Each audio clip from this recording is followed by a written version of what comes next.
Oke, mungkin kita bisa langsung ngobrol ya Kak ke sesi utama kita, live utama kita pada siang hari ini. Mungkin sebelumnya ini enaknya panggilannya apa nih Kak? Kak Esther atau gimana? Ya, Esther boleh. Kak Esther aja ya. Oke, mungkin untuk sekelas info teman-teman viewer semua yang belum tahu, Kak Esther ini adalah owner dan juga founder Bimbel Bahasa Inggris To Get English. Wah, keren kan? Mungkin untuk info lebih lengkap, Kak Esther bisa memperkenalkan diri kepada teman-teman viewer semua. Mungkin bisa disebutkan juga tahun berapa masuk kuliahnya, lulusnya tahun berapa, juga kesibukan Kak Esther akhir-akhir ini apa nih? Tuh. Oke, sebelumnya makasih ya untuk PBI dan teman-teman yang sudah mengatur talk show hari ini ya. Hari ini aku senang banget dan sebelumnya perkenalkan dulu nama aku Esterina Jaya, biasa dipanggil Esther. Dan aku lulusan Atma Jaya tahun 2007, maksudnya kami masuk 2007 angkatan kami, lalu lulus tahun 2011 dan setelah itu aku sempat bekerja selama beberapa tahun dan melanjutkan kuliah di magister pendidikan lagi di University of Sydney, Australia. Lalu kegiatanku selama pandemik ini sih lebih banyak mengajar online tentunya karena keterbatasan ya sekolah juga mungkin tutup, bimbel-bimbel juga pada tutup. Jadi ya sampai saat ini sih masih mengajar sih di bimbel aku sendiri gitu. Oke, oke. Mungkin ya seperti yang udah aku mention di awal juga, Kak Esther ini adalah owner dan founder Bimbel to Get English kan ya. Mungkin bisa nih Kak di-introduce dulu Bimbel to Get English ini apa ke viewers-viewers kita semua. Oke, sebelumnya bagi yang belum tahu boleh follow to underscore get to underscore English. Nah, to get English ini sebenarnya adalah specifically untuk jenjang K-12 atau dari TK sampai SMA. Karena to get English ini adalah lembaga yang aku dirikan sendiri, ya aku memperlakukannya sama seperti anak lah ya. Jadi benar-benar aku kerjakan dengan hati untuk membesarkannya dan aku lakukan semua pelajaran dan tugas-tugas aku sebagai guru, sebagai pendidik dan owners dengan passion. Jadi aku benar-benar senang banget ada di titik di mana aku bisa kembangin organisasi atau lembaga yang memang dari awal aku rintis di tahun 2020. Ya, 2020 betul. 20, oke. Kalau aku lihat-lihat dari Instagramnya To Get English ini, kan aku sempat lihat-lihat ya Kak. To Get English ini adalah bimbel bahasa Inggris yang membantu muridnya untuk mengembangkan kemampuan uh, English grammar, terutama di writing dan speaking. Nah, mungkin aku ingin tanya Kak, apakah bimbel To Get English-nya hanya fokus ke grammar untuk writing dan speaking aja atau bagaimana? Sebenarnya sih kita memang pengen memberikan ini sih kayak semacam tagline untuk memperkenalkan diri dan menjual kepada orang-orang yang belum kenal gitu ya, bahwa kita tuh mengajarkan grammar, speaking, dan writing. Untuk production-nya itu pastikan orang tua pengen anaknya bisa speaking, bisa writing gitu kan. Dan tentunya disokong dengan grammar yang bagus atau structure yang bagus. Nah, makanya untuk sebagai tagline-nya kita memberi judul seperti itu. Tapi sebenarnya sih waktu kamu enroll, waktu anak-anak tersebut masuk ke kelas itu, kita tuh semuanya kita ajarin, termasuk juga vocabulary, and then apalagi ya, misalnya storytelling, kayak gitu, listening gitu. Kita tuh semua kita ajarin lah, Oh, berarti kayak gitu ya. tetap diajarin semuanya ya?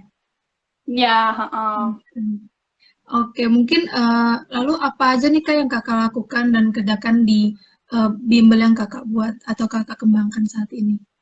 Apakah Kakak juga jadi sebenarnya sih, pengajar atau hanya mm, ini ini aja?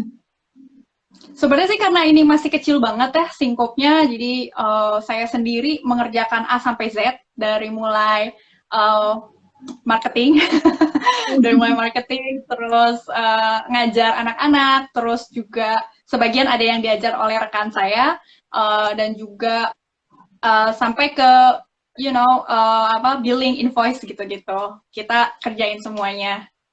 Ya karena seperti saya bilang tadi, ini kan saya perlakukan seperti anak saya sendiri gitu ya. Saya pengen ini tuh jadi benar-benar karya dari hati gitu. Pengen orang lain ngerasain bahwa pendidikan yang berkualitas di dalam bahasa Inggris tuh seperti apa sih kayak gitu. Itu Yona. Oke, menarik banget nih Kak. Dari yang info aku dapat, Kakak juga punya keterampilan di copywriting dan crafting compelling naratif nih Kak. Ini menarik banget ya kalau ngomongin copywriting dan membuat sebuah narasi. Tapi keterampilan ini ada hubungannya nggak sih Kak dengan English course? Atau bagaimana nih, bagaimana kedua hal tersebut bisa terkoneksi? Oke, good question. Jadi kayaknya emang ini ya, lulusan-lulusan FKIP pada zaman saya kan namanya FKIP ya. Sekarang kan jadi PBI gitu. Kita tuh emang harus gitu untuk mencintai dunia literasi. Jadi either kamu mesti jadi apapun terserah lah, misalnya selesai kamu jadi bankir pun terserah, tapi yang jelas waktu kamu mengikuti proses dari perkuliahan itu, kamu akan mencintai literasi atau dipaksa mencintai gitu ya.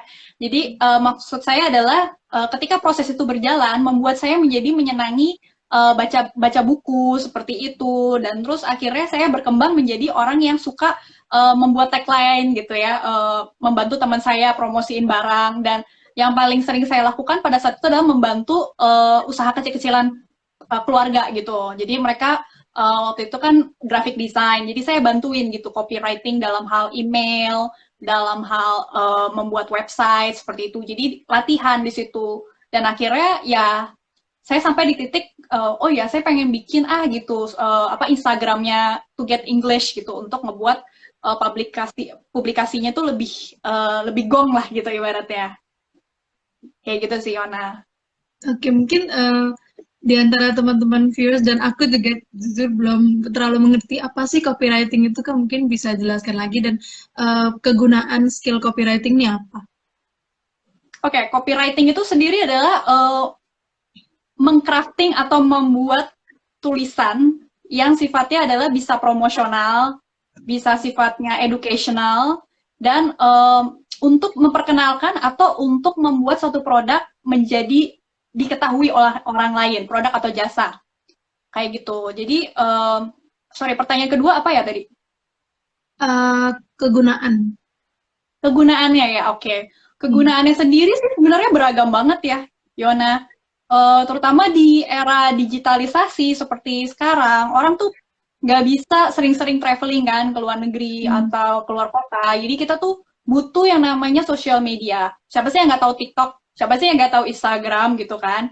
Kayak aku sendiri ya, merasa bahwa era ini tuh ngebantu banget buat entrepreneur seperti aku yang baru memulai untuk memperkenalkan apa sih produk dan jasa yang kita miliki gitu melalui sosial media. Mungkin memang aku masih baru belajar ya, aku nggak bilang aku expert di bidang itu, tapi copywriting itu memang sebuah seni membuat kata-kata itu sehingga orang lain dapat tergugah dan bahkan ingin membeli produk atau jasa kita seperti itu. Oh, kalau tadi sempat di-mention juga compelling narratives, itu apa tuh Kak? Ya seperti kalau misalnya kita membuat narasi cerita tentang, misalnya Yona punya produk spray ya, spray misalnya aku ambil spray kasur lah ya gitu ya, spring bed atau apa. Nah, Yona itu memberikan narasi bahwa tidur di kasur dengan spray Yona itu akan seperti berasa terbang ke langit ketujuh. Nah, itu tuh narasi, cerita gitu loh. Sebenarnya mungkin agak sedikit lebay ya kalau orang dengar itu, tapi itu akan tetap diingat gitu kalau misalnya kita membuat cerita yang memang berdasarkan kreativitas kita seperti itu. Oke, berarti kalau bisa aku tangkep, mungkin copywriting itu dari sisi apa ya, promosinya. Kalau narasi itu isi promosinya gitu ya Kak? Ya, betul. Oke, mungkin bisa di-share juga Kak, kita dari mana Kakak belajar kedua keterampilan tersebut, copywriting dan menulis narasi, karena apakah dulu di kuliah diajarin juga atau Kakak belajar sendiri atau bagaimana tuh Kak?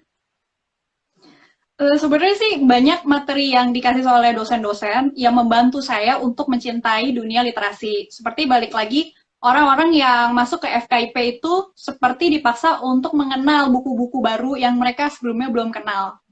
Nah, saya patut akui beberapa dosen itu memang sangat passionate sampai menularkan passionnya mereka itu untuk baca deh buku ini gitu. Nah, saya sering sebagai orang yang suka membaca juga sebenarnya, saya paksa diri saya untuk membaca buku-buku yang di luar dari diajarkan dari kampus. Nah, jadi buat teman-teman yang maksudnya lagi menempuh perjalanan perkuliahan, saya sarankan jangan menutup diri kita untuk pelajari hal-hal yang out of the box. Misalnya kita memang bahasa Inggris, tapi kita kan juga bisa belajar tentang periklanan.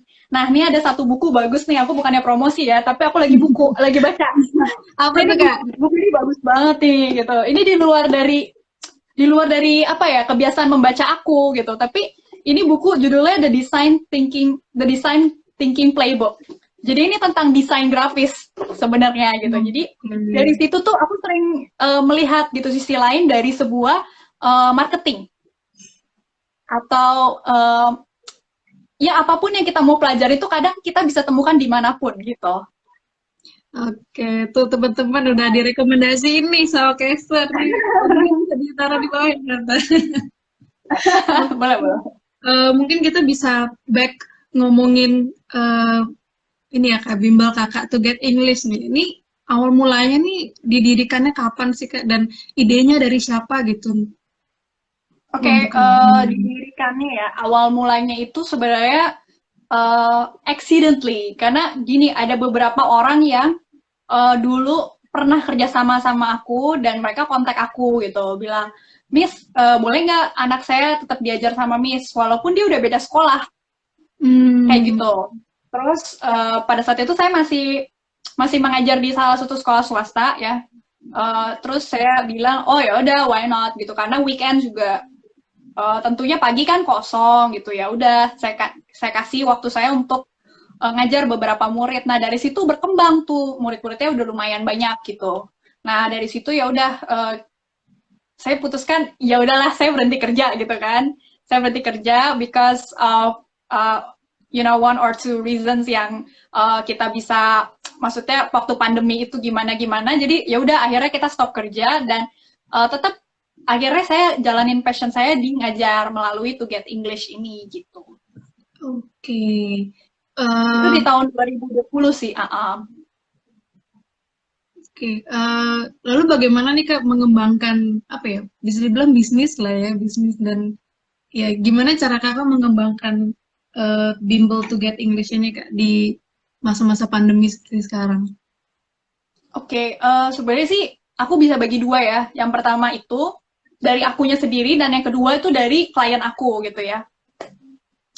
Yang pertama dari akunya sendiri tuh, aku dari dulu emang suka mengumpulkan gitu semua kurikulum yang pernah aku lewati sebagai guru, aku simpen itu untuk perbekalan aku. Misalnya sekolah swasta internasional gitu ya, di Indonesia itu kan mereka menggunakan kurikulum Cambridge, dan ada juga yang International Baccalaureate atau IB. Nah, biasanya aku kumpulin tuh, waktu aku habis ngajar, aku suka liatin, oh ini tuh approach-nya seperti ini, seperti IB kan dia approach-nya itu task-based, jadi murid disuruh melakukan sesuatu task yang memang berhubungan dengan nilai-nilai kedisiplinan, nilai-nilai creative thinking atau critical thinking. Nah, jadi dari situ aku kembangin mode-mode pembelajaran itu. Lalu jadilah sebuah kurikulum yang aku bisa pasarkan gitu mungkin.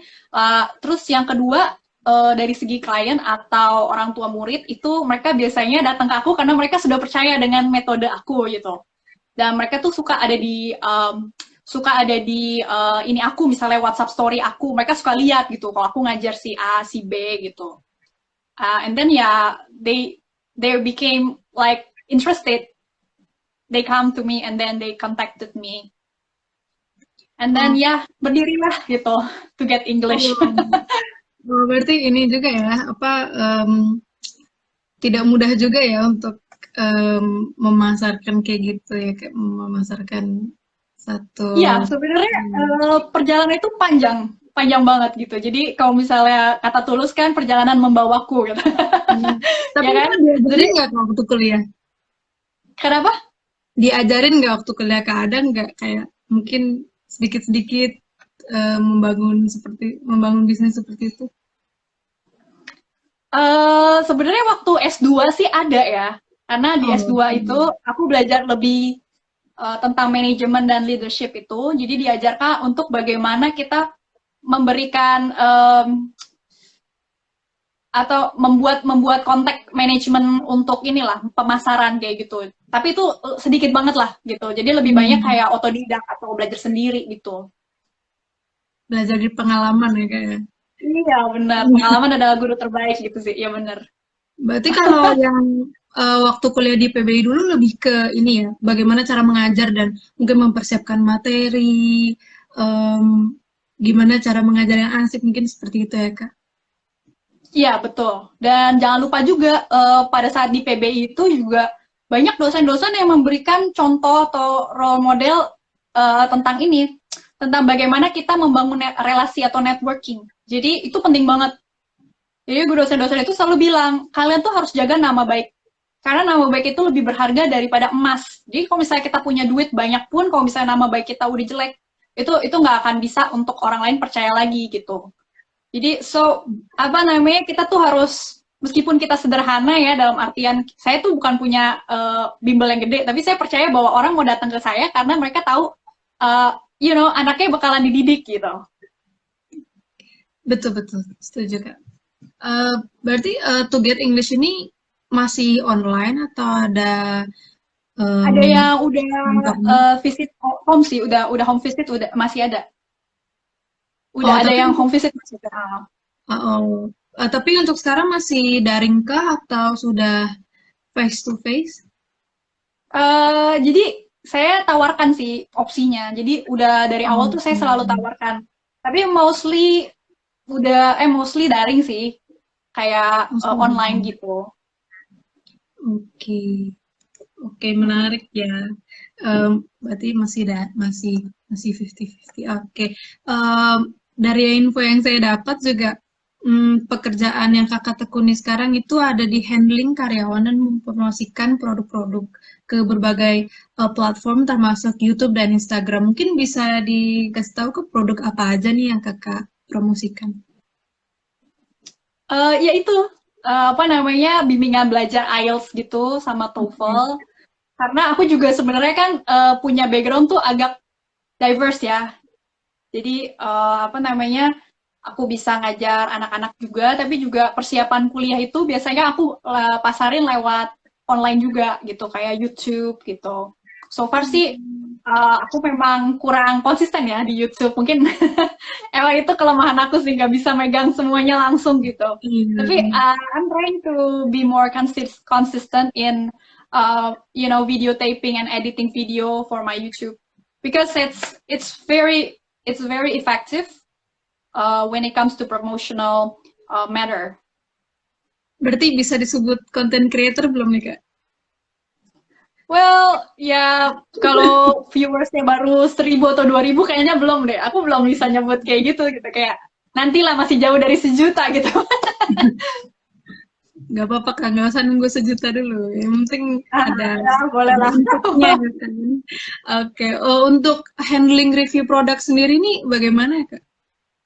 Kan dalam membuat video tersebut pasti Kakak review produk yang Kakak promosikan kan. Itu bagaimana? Sebenarnya sih lebih kayak ini sih, lebih kayak ya kecil-kecilan aja sih, kayak bantuin dong ini pasarin di Tokopedia kayak gitu. Teman-teman ada yang minta bantuin kayak gitu, ya kita bantuin aja sih. Jadi bukan yang kayak belum di influencer yang besar gitu loh skalanya gitu Yona. Jadi ya mungkin nggak ada maksud buat kayak gitu sih, cuma iseng-iseng aja awalnya kayak gitu. Mungkin ada tips and trick Kak untuk membuat promosi jadi lebih menarik? Kakak punya Sebenarnya tips sih sendiri belajar. nggak? Mhm. Belajar untuk ini sih, deketin orang yang jago memang edit video gitu. Jadi saya tuh, jadi sih saya punya teman yang emang jago banget bikin konten gitu. Jadi saya tanya-tanya sama dia, um, gimana sih caranya kamu bikin video yang menarik gitu. Terus tadi kasih tips berapa detik di awal harus ngomong apa kayak gitu. Jadi sebenarnya sih kayak gitu skills yang nggak ada di sekolah sih hari-hari ini saya rasa memang guru-guru itu sekarang harus lebih aware kalau kita tuh ada di era digital di mana anak-anak itu semua YouTube terus, TikTok terus dan kita tuh harus tahu gimana cara memanfaatkan itu sebagai platform edukasi dan platform jualan. Tapi kakak sempat ini nggak sih, sempat kayak mungkin kaget dengan pekerjaan yang kakak lakukan di bidang ini sekarang? Mungkin kayak, oh kok beda atau bagaimana gitu. Um, Kayaknya sih lebih kayak ini sih, kayak server kalau nikmatin gelombang itu kan gelombang nggak selalu tinggi ya. Kadang ada Hmm. gelombang rendah, ada gelombang yang benar-benar tinggi banget. Nah sejauh ini sih yang saya hadapi ya seperti itu. Saya belajar menikmati perubahan yang ada gitu aja. Jadi misalnya kayak kadang load-nya tinggi banget gitu ya, tide-nya tinggi banget. Nah saya harus kayak bisa untuk menyeimbangkan badan saya supaya tidak terjatuh gitu. Nah, waktu tide-nya rendah ya pasti kita enak dong tinggal berenang-berenang aja gitu kan. Nah, itulah suka dukanya menjadi entrepreneur. Kayak gitu sih, Oh, Yona. iya. Oke. Mungkin sebelum jadi entrepreneur kan kakak tadi juga sempat mention menjadi guru di sekolah, satu sekolah swasta ya kak. Nah itu guru kakak mengajar apa nih? Saya Apa mengajar memang? bahasa Inggris dan world view.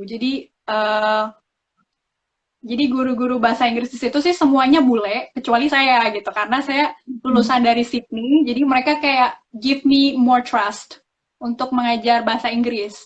Waktu itu sih saya mengajar itu selama 1 tahun setengah ya di satu sekolah internasional ini gitu.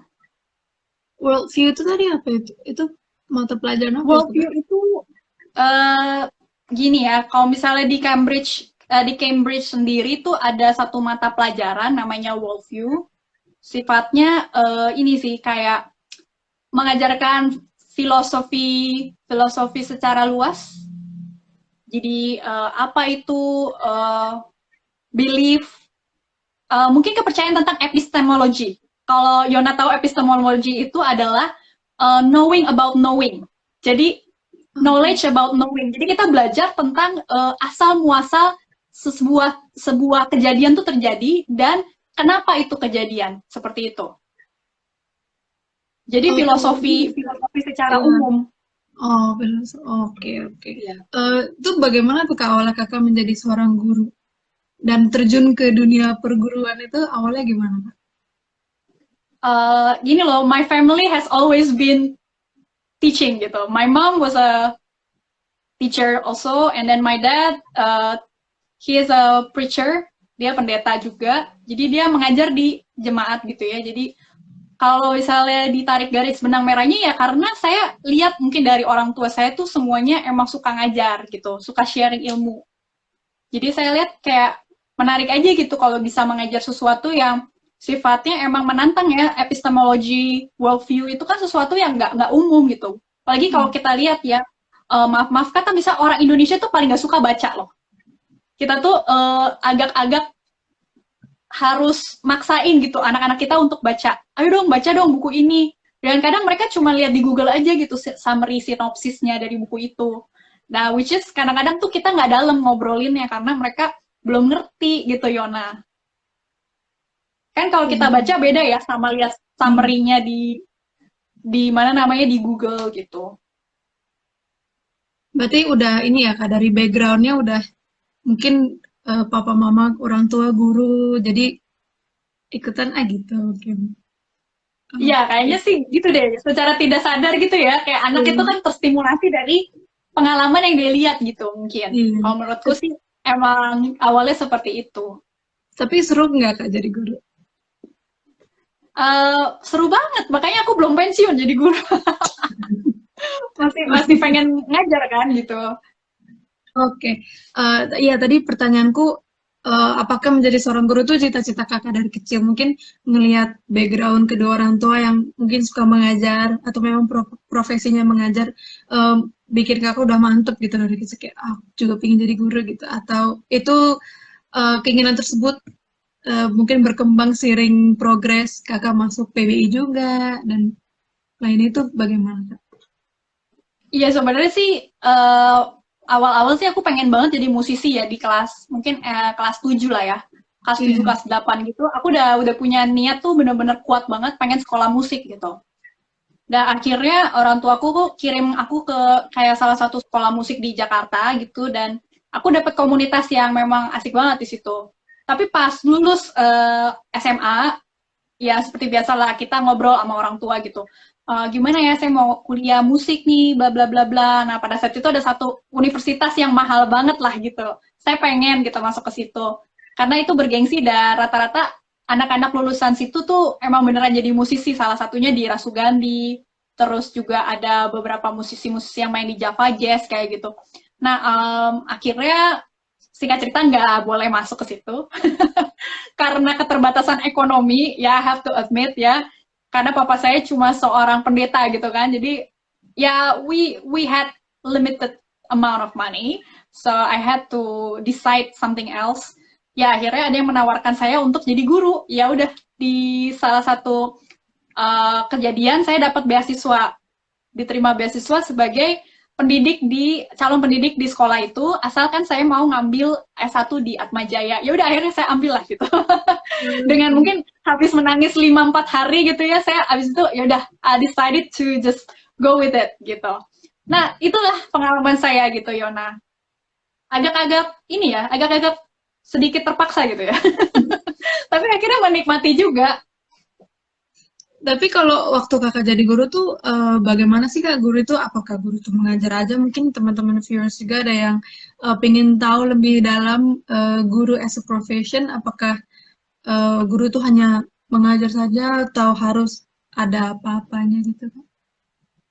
Sebenarnya sih gimana ya? Kalau aku jelasin, ada orang yang emang memutuskan untuk jadi guru hanya untuk mengajar saja, dan itu nggak salah sih. Tidak tidak salah sama sekali gitu, karena mungkin dia hanya menjalani tugas-tugas dia di sekolah, dan ya sudah pulang sekolah ya udah gitu, tidak bergaul, tidak membuat networking, atau tidak memberikan berjalan lebih atau do the extra mile. Kalau saya pribadi, saya tuh suka untuk mengulik sesuatu ya, mengulik dalam arti saya lihat gitu isinya tuh apa sih kurikulum ini gitu. Saya pelajarin. Jadi saya lihat itu A sampai Z-nya gitu. Pengen lihat sih gimana sih sebuah sekolah bisa bisa berjalan kayak gitu.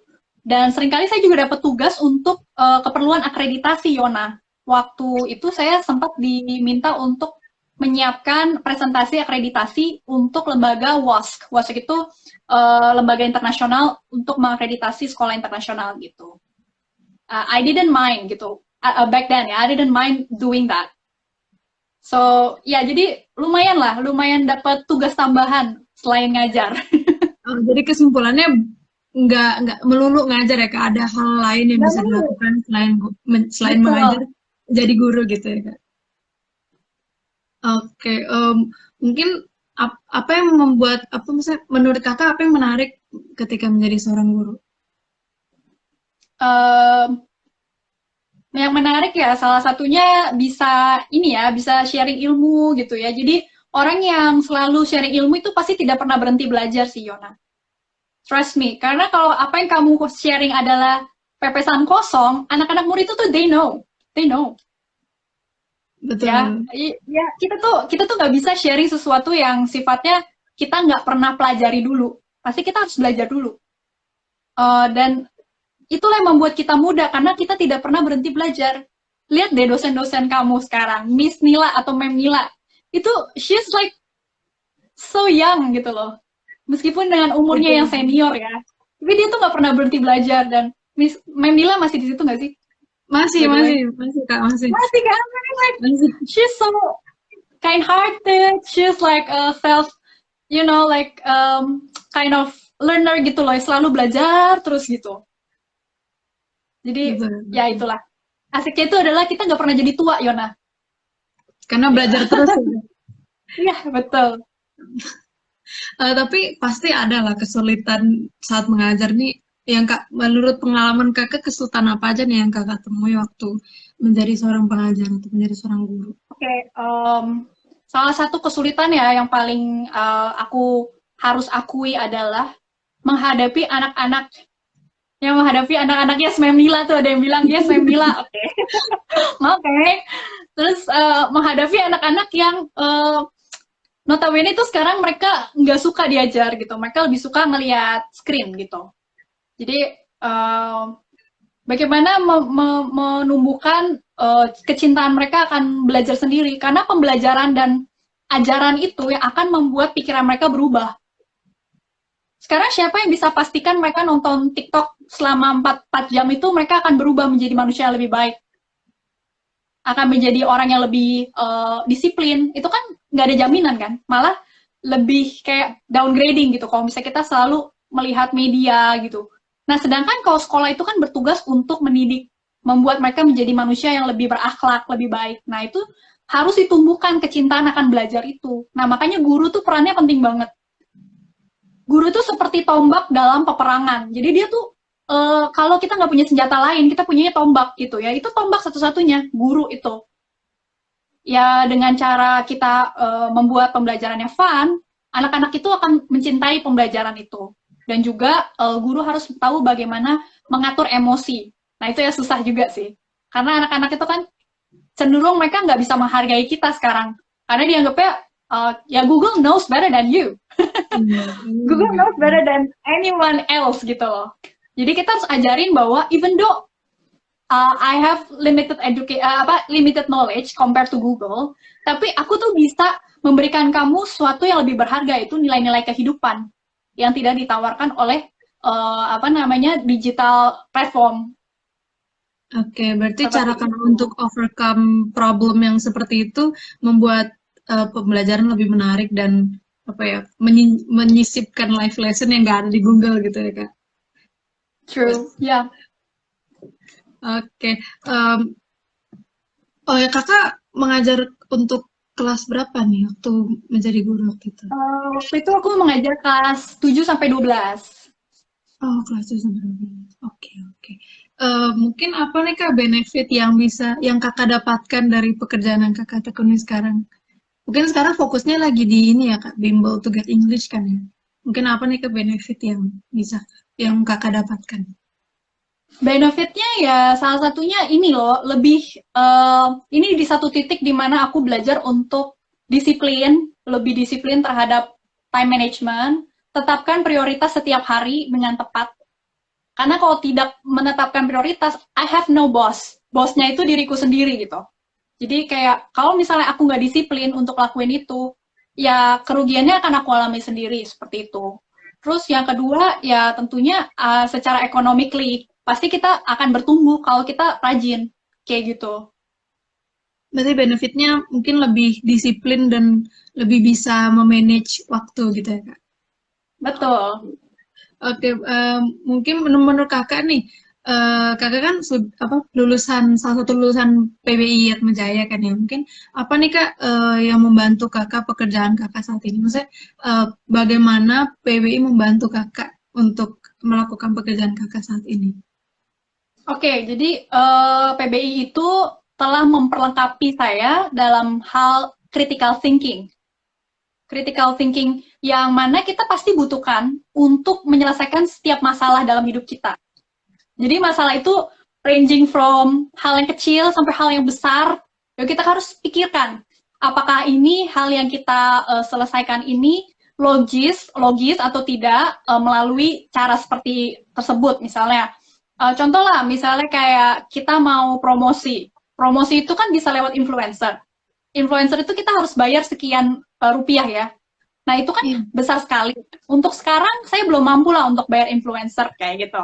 Untuk usaha saya yang kecil ini, bagaimana kok influencernya saya pakai diri saya sendiri gitu kan, ngobrol sama orang lain kayak gitu. Jadi perkenalin deh, saya punya usaha ini gitu kan. Kamu mau nggak misalnya kerjasama sama saya? Tapi sifatnya itu barter. Saya punya knowledge-nya, kamu punya platformnya gitu. Follower kamu berapa? Oh, follower saya 5.000. Oke, kita tukeran ya kayak gitu. Jadi itu kan butuh critical thinking ya. Yang mana pasti secara tidak kamu sadari, kamu sedang mempelajarinya dalam setiap mata kuliah yang kamu tempuh kayak gitu. Ya, seperti itu, Yona. Oke, berarti PBI ini bisa membekali kita keterampilan critical thinking juga ya Kak, selain ilmu bahasa Inggris tentunya kan pendidikan Pastinya bahasa ilmu bahasa Inggris Inggris kan gitu. penting banget ya, kayak itu Iya, tuh pembuka kunci dari setiap pintu gitu kan. betul betul betul. Oke, mungkin eh, bisa flashback sedikit nih Kak, alasan Kakak dulu kenapa memutuskan untuk bergabung ke pendidikan bahasa Inggris di Atmajaya. Oke, tentunya kalau seperti yang tadi saya udah ceritain sedikit, saya memang waktu itu pengennya masuk ke kuliah yang lain, musik ya. Tapi memang Tuhan berkehendak lain dan akhirnya saya menikmati perjalanan saya di situ. Tapi yang kedua adalah, yang paling penting adalah saya tahu reputasi Atmajaya. Siapa sih yang nggak tahu lulusan Atmajaya itu kan? Kita tuh tahu mereka itu tidak mudah untuk meluluskan seorang sarjana. Jadi prosesnya tuh panjang. Dan dosen-dosennya itu benar-benar mereka seperti ibu dan bapak di rumah gitu ya. Orangnya sangat-sangat perhatian sama kita. Jadi waktu pertama kali saya diwawancara tuh sama Miss Nila, Mem Nila, saya inget banget. Jadi tuh dia kayak ceritain ke saya, kamu masuk sini aja, Esther. Dia panggil saya waktu itu. Lalu saya bilang, oke, Mem Nila, kira-kira saya bakal jadi apa ya kalau saya masuk di sini gitu. Terus beliau cerita lah gitu ya. Oh, kamu tuh akan bisa menjadi pengajar pendidik dan juga bisa jadi translator, penerjemah, atau kamu juga bisa kerja di bank gitu karena bank-bank zaman sekarang itu butuh bahasa Inggris. Saya pikir, oh, oke, not bad. Saya akan cobalah masuk untuk apa namanya coba gitu ya. Ternyata setahun pertama tuh, wow, it was really exciting. It was really exciting. Keren banget gitu kayak apa namanya teman-temannya juga ternyata asik-asik kayak gitu. Kebetulan ya waktu itu saya pas lagi ini dapat teman-teman yang ternyata bisa jadi teman sampai sekarang kayak gitu. Berarti pas Kakak mau masuk mungkin masih blur gitu ya, nih kalau masuk pendidikan Masih bahasa belum? Inggris pasti jadi guru atau enggak nih gitu. Ternyata ternyata Iya, enggak kayak gitu ya. Ternyata bahasa Inggris kan memang apa ya, bare minimum lah ya kalau istilahnya bahasa sekarang itu apa ya, kualifikasi paling minim gitu. Kita semua harus bisa minimal bisa bahasa Inggris. Jadi mungkin nggak ada apa ya, PBI tidak menutup profesi tertentu ya gitu ya kayak. Jadi you can be betul, anything betul. seperti tagline PBI in 60 minutes pada hari ini. Ya, betul. You can be anything. Dan jangan lupa, kalau kita tuh istilahnya mau masuk jurusan apapun, kalau dikasih sama tanggung jawab sama bos kita lebih ya, misalnya kita kerja diterima di bank dan kita dikasih tanggung jawab lebih. Saya kenal salah seorang manajer bank BCA dan dia itu salah satu teman saya di PBI waktu tahun 2007 kita masuk bareng. And she's like so successful in her banking field. And I'm telling you gitu loh, kalau kita dikasih sesuatu tanggung jawab, kita harus kerjakan dengan serius. Jadi kita tuh bisa sukses gitu, mau bidangnya apapun. Oke, setuju Kak, setuju. Tapi ngomongin ini nih Kak, ngomongin masa-masa kuliah Kakak di PBI dulu, apa sih Kak momen yang paling berkesan waktu Kakak kuliah di PBI? Oke, momen yang paling berkesan itu biasanya pagi-pagi ya, masuk tuh jam 7. Itu tuh kayak masih ngantuk ya. Jadi tuh bener-bener kayak kita liatin, saya liatin muka-muka teman-teman saya gitu ya kayak mukanya masih beler-beler gitu kan. Terus kayak saya pasti ledekin mereka gitu kan ya, tidur jam berapa gitu-gitu kan. Tapi emang itu ngajarin kita untuk disiplin bangun pagi sih itu. Jadi itu yang paling saya ingat tentang kuliah, bangun pagi. Nggak ada lagi yang lain. Bangun pagi pergi ke kampus ya, kayak saya belum pernah tuh by the way. Karena masih Iya, online jam kan sekarang. Iya benar jam 5.30 tuh saya udah kayak harus siap gitu loh, pakai pakai baju yang rapi gitu kan. Karena waktu itu saya tinggal di rumah orang tua saya di daerah Jakarta Utara, so I had to get prepared for like makan breakfast atau apa, terus langsung berangkat gitu kan ya. You know, it's a struggle. Perjuangannya lumayan berat ya, kayak itu dari utara ke selatan loh, ke Semanggi kan ya Kak Iya dulu. betul. Iya, wow. 5.30 tadi Kak Iya, bangun. nah ini tuh teman saya nih ada yang masuk juga nih live betul jam ini dia kebetulan satu angkatan nih betul jam 7 lari-lari Oh, dari koridor. Takut telat ya bener takut telat banget. Wow, oke oke. Seru banget berarti ya. Eh, By the way, saya mau say hi dulu nih, ada teman-teman yang nonton boleh, dari angkatan boleh. saya, ada Sneha. Sneha juga angkatan 2007, terus ada Kak Oke. Siska sama Kak Peti. Oke, so Halo kalian ya by the semua. way, sepenanggungan, sepenanggungan. Oke. Tapi setelah kakak apa ya berkuliah di PB ini, menurut kakak lingkungan belajarnya bagaimana sih kak? Lingkungan belajarnya sangat ini ya, enak gitu untuk di apa namanya, untuk dibuat kita serius belajar gitu, sampai saya juga kecanduan baca buku gara-gara perpustakaan Atmajaya itu enak banget gitu untuk tempat apa namanya, baca, terus sampai kadang-kadang ketiduran. Tapi emang kan kita kan capek ya dari pagi gitu ya, no wonder jam Hmm. 3 tuh udah kayak knock out gitu, udah ngantuk.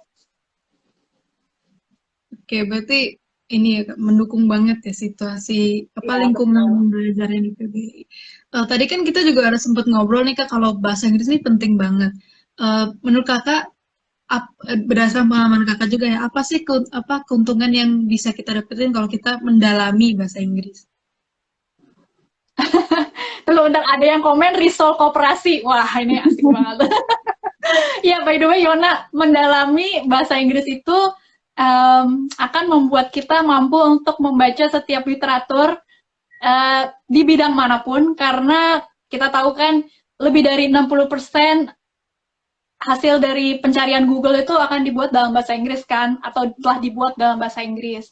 Jadi kita pasti untuk membuka wawasan kita tentang misalnya dunia medis atau mengecek tentang sejarah, kita pasti akan membutuhkan bahasa Inggris. Makanya juga dalam hal public speaking itu juga pasti di perusahaan-perusahaan mereka membutuhkan seorang public speaker yang mumpuni gitu. Jadi kalau kamu nggak bisa bahasa Inggris, wah rugi banget gitu, rugi banget.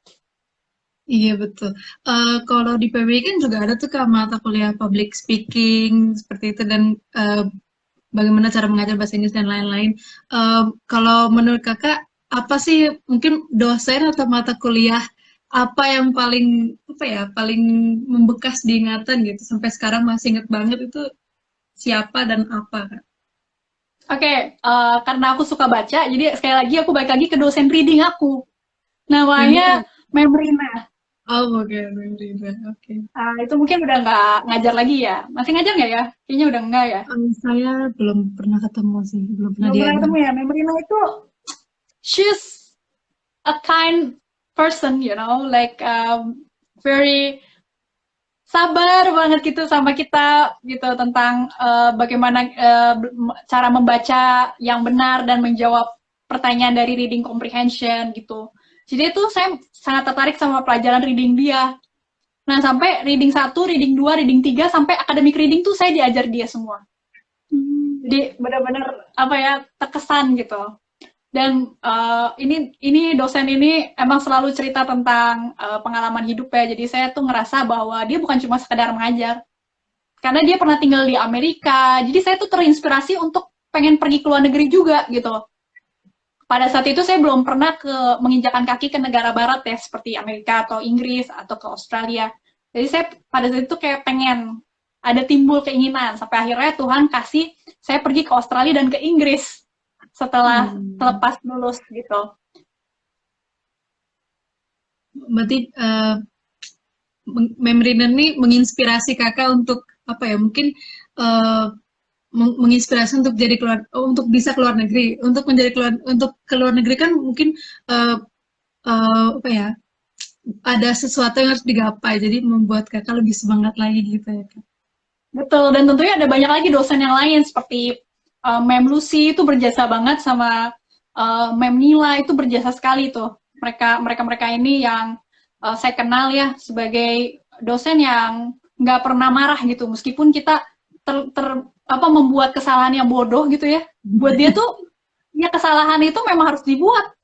Ya, you're a teacher, kamu harus perbaiki kesalahan murid. Tapi caranya itu mereka sangat-sangat lembut, very gentle. Setuju kak setuju. Kalau nih kak kalau kakak diminta buat mengajar di PBI? Mungkin mata kuliah apa yang pengen kakak ajar?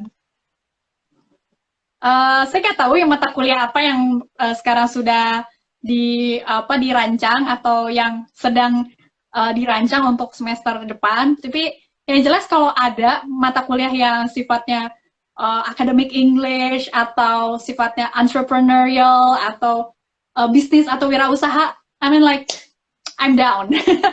I'm down tuh aku pengen gitu. Oke. Ada tuh kakek saya pernah dapat design thinking itu juga Oh, membuat apa inovasi-inovasi gitu. wow, oke. Iya. Aku nggak dapet sih itu pada zaman itu. Mungkin kurikulum baru kali ya. Iya, iya, iya. Oke, mungkin menurut pandangan kakak, bagaimana sih profil lulusan apa, PBI UAJ dari tahun ke tahun? Oke, kalau sepengetahuan saya sih, sorry, lebih kayak ini ya, orang-orang yang masuk ke PBI UAJ itu orang-orang yang sedang dilatih untuk menjadi manusia-manusia berkarakter baik. Salah satunya orang-orang yang harus jujur, tugas tuh harus tepat waktu, dan kita tidak boleh plagiat. Nah, yang kedua, profilnya adalah mereka-mereka ini adalah orang yang dikembangkan sebagai manusia-manusia unggul.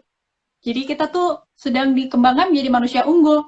Coba kamu pikirkan deh, ada berapa banyak manusia-manusia di Indonesia yang bisa mendapat privilege diajarkan oleh dosen-dosen kita? Nggak banyak loh, Iya, nggak banyak bener. Jadi kalian tuh harus consider yourself lucky gitu. oke. Beruntung. Oke, dari acara apa sesi ngobrol-ngobrol kita selama udah hampir 50 menit ini ya kan nggak berasa seru banget udah Oh, udah 50 menit obrolan. ya? Iya udah mau 50 menit ya Kak.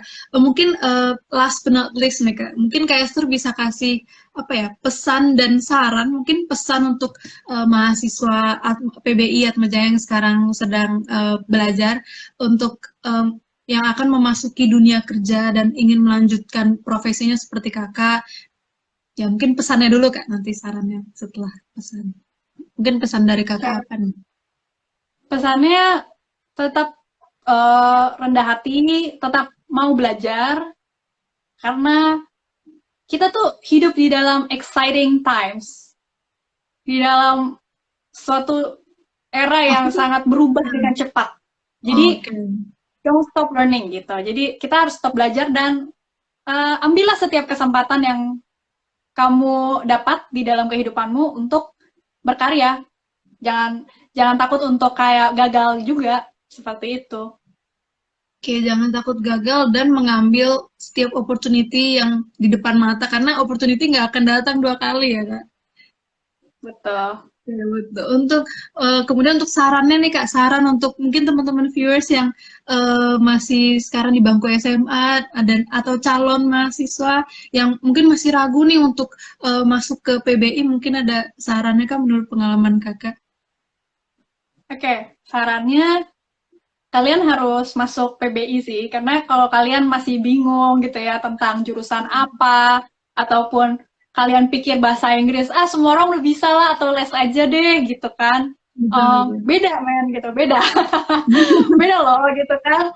Ini tuh kayak kesempatan buat kita ketemu sama orang-orang yang memang satu, dosen yang benar-benar ngajar dari hati, kedua teman-temannya juga di sana pasti sudah disaring ya sedemikian rupa untuk dapat sama-sama menuju kepada impian kita sebagai baik itu pendidik ataupun pebisnis atau hal-hal lainnya yang kita pasti akan bisa lakukan dengan percaya diri gitu. Jadi percaya diri adalah kuncinya dan percayalah PBI akan menjadi jalan. Asik.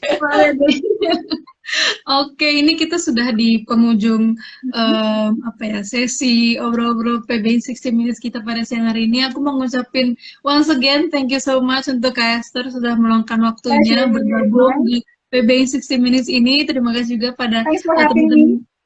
Iya, oke. Terima kasih juga untuk viewers-viewers, teman-teman viewers semua yang sudah mungkin ada yang nonton dari awal sampai akhir. Terima kasih banyak. Jadi ya kalau aku bisa rangkum dari obrolan aku dan Kak Esther pada siang hari ini, uh, masuk PBI nggak cuma bakal jadi guru bahasa Inggris.